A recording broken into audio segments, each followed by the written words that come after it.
دنیا کی مثال اس طرح ہے، سمجھو ایک آدمی جا رہا ہے اور اس کے پیچھے اچانک ایک شیر لگ جاتا ہے۔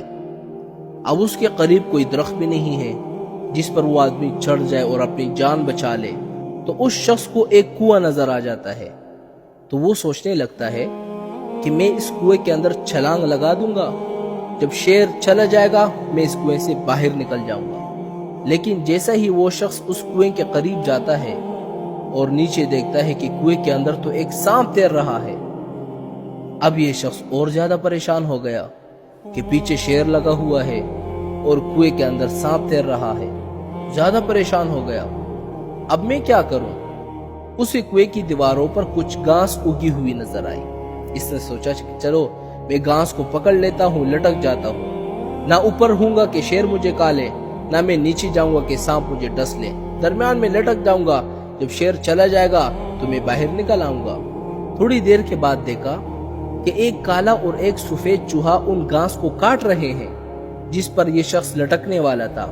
اب یہ اور زیادہ پریشان ہونے لگا، تو اس پریشانی کے عالم میں جب اس نے ادھر ادھر دیکھا تو اسے قریب ہی شہد کی مکھیوں کا ایک چھتا نظر آیا۔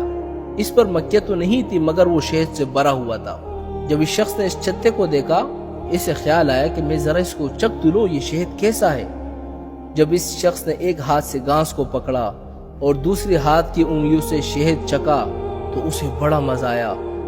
اب وہ اسے چاٹنے میں مشغول ہو گیا، نہ اسے شیر یاد آیا، نہ اسے سانپ یاد آیا، نہ اسے چوہے نظر آئے۔ ذرا سوچے اس آدمی کا انجام کیا ہوگا۔ اب اس مثال کو سمجھو ذرا کہ میرے بھائیو، ہم سب کی مثال اس انسان کی جیسی ہے، اور وہ شیر جو ہے وہ ملک الموت ہے جو ہمیشہ ہمارے پیچھے لگا ہوا ہے۔ ہم جہاں جاتے ہیں ملک الموت وہاں پہنچ جاتا ہے، جہاں جاتے ہیں پیچھے ملک الموت لگا ہوا ہے۔ اب وہ شخص اس کنویں کے قریب جب آ گیا، اس نے سانپ دیکھا، اور قبر کا عذاب اس سانپ کی صورت میں تمہارے انتظار میں ہے۔ جہاں بھی جاؤ آخر قبر میں جانا ہے، وہاں سانپ بچھو سب تمہارا انتظار کر رہے ہیں۔ اور کالا اور سفید چوہا تیری زندگی کے دن اور رات ہے۔ اب دیکھیں نا، صبح ہو جاتی ہے، پھر رات ہو جاتی ہے، پھر صبح، پھر رات۔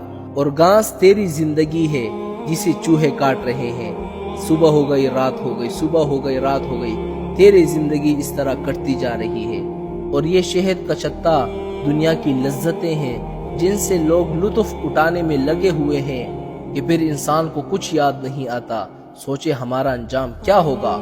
میرے بھائیو، خدا کی قسم یہی بات ہے کہ انسان دنیا کی لذتوں میں پھنس کر اپنے رب کو ناراض کر لیتا ہے۔ کوئی کھانے پینے کی لذتوں میں پھنسا ہوا ہے، کوئی اچھے عہدے اور شہرت کی لذتوں میں پھنسا ہوا ہے۔ یہی لذتیں انسان کو آخرت سے غافل کر دیتی ہے۔